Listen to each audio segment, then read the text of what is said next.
eneste herre. Jeg har lovet at sige noget. Ole, ham den høje flotte.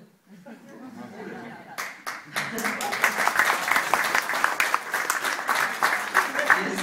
Og Ole, han er super specialist i car rapping eller rapping. Han tager simpelthen rundt i hele verden nærmest og deltager som dommer i forskellige rapping konkurrencer, altså for eksempel solfilm og rapping af forskellige medier. Så den sidste, det er Birgit. Hun er fra Adobe, og hun er det, der hedder account manager, det vil sige, hun har ansvar for salg og formidling af Adobes produkter til institutioner, til universiteter osv. Og Birgit er uddannet inden for kommunikation, og i den her konkurrence har Birgit haft fokus på udnyttelse af Adobes programmer i de her forskellige produktioner.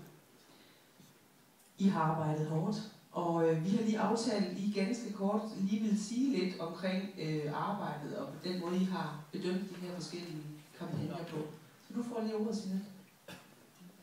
Og jeg vil gerne sige, kan I godt høre, hvad jeg siger uden at tale den her?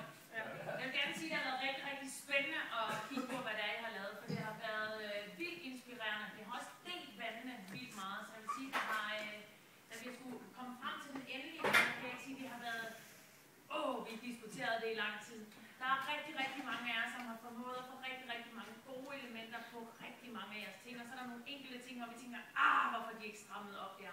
Der har været rigtig mange af dem, hvor vi har sagt, hold da op, en fed lastbil, og så er de, manglet lidt på logoet, eller nej, det er et fedt logo, men så de manglede noget på lastbilen. Så altså alt det, jeg vil sige, jeg synes, vi har forsøgt at prøve at tale os meget frem til, hvem er det egentlig, I har skulle ud til. Det har været unge mennesker, det har været helt ned til 3. klasse. Også meget kigget på, at har I ramt det? Altså har I egentlig kigget på jer selv? Har I lavet noget, der egentlig også på nogle punkter taler til jer selv? Og så har vi jo meget hørt også på, hvad Susan siger, hvad de møder derude, når de kommer ud, og så siger, har det passet sammen med det, I har fundet frem til? Og alt det har vi altså brugt 3 timer på at ende med at blive enige om, og det var ret svært. Så det er ikke løgn, når vi bare står her og siger, at det var svært. Det var virkelig ned til den aller sidste punktum. Men jeg vil sige rigtig, rigtig godt arbejde. Jeg synes, I har lavet noget rigtigt, eller vi synes, I har lavet noget rigtig godt.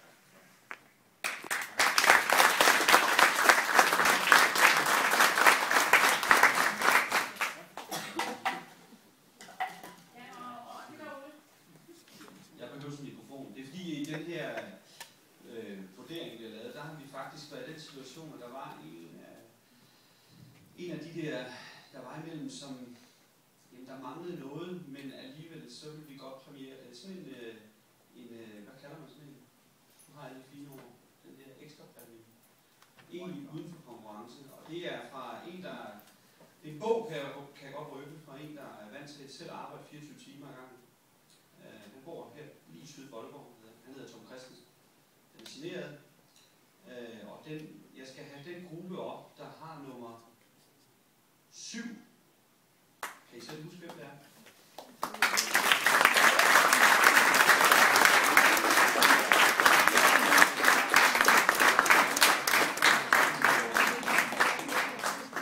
Og det der, jeg følger lidt med det her, kan jeg kan fortælle lidt omkring, at det der er lidt specielt, at det er gruppe nummer 7, det er, at Tom Christensen, han er faktisk født den 7.7.67 kl. 17.07.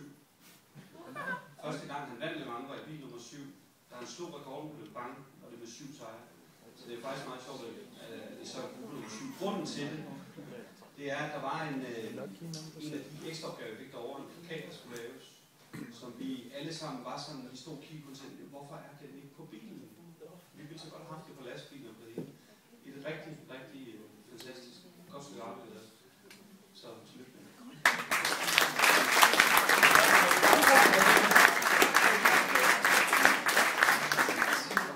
Tak for jeres arbejdsindsats. Så har vi en lille blomst og så videre til jer.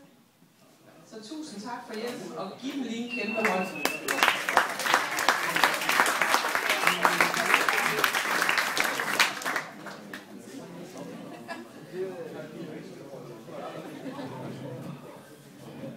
Godt. Jamen, vi skal jo til det spændende øjeblik, og til det, der har vi fået fornøjelsen af at få besøg af vores rådmand, Thomas Kastrup Larsen, måske kommende borgmester, hvem ved. Så han vil lige sige ordet til jer, og så vil han ellers udnævne nummer 1, 2 og 3. Jeg har lige en lille ting inden, og det er, I sidder garanteret og brænder lidt for at få at vide, hvad de her dommere de har sagt. Thomas, han vil sige lidt om, hvad dommerne har sagt i forhold til første, anden og tredje præmien. Men vi har lavet sådan en lille mappe til jer med argumentationer fra dommerpanelet, men den har vi altså ikke klar endnu. Så den vedrørende jer fra København, der sender vi den over til jer, og jer fra Aalborg her, I får den her en gang i næste uge. Så jeg giver ordet videre til dig, Thomas. Værsgo.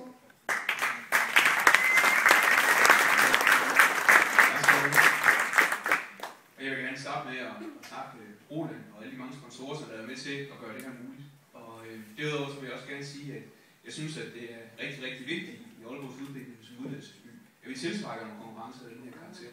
For det er med til at gøre det rigtig spændende at være studerende. Det er til, at man får nogle anderledes udfordringer, som er med til at give en noget ekstra læring, men også er med til at lave nogle ting, som der kan være med til at blive brugt i virkelighedens verden. Det er jo det her det skal. Hvis vi ser på de udfordringer, jeg har haft, så kan man godt se, at det har ikke været lige lidt opgave hele vejen igennem. Altså for eksempel det der med at få en Citroën Berlingo til at se smart ud. Altså, det er, jeg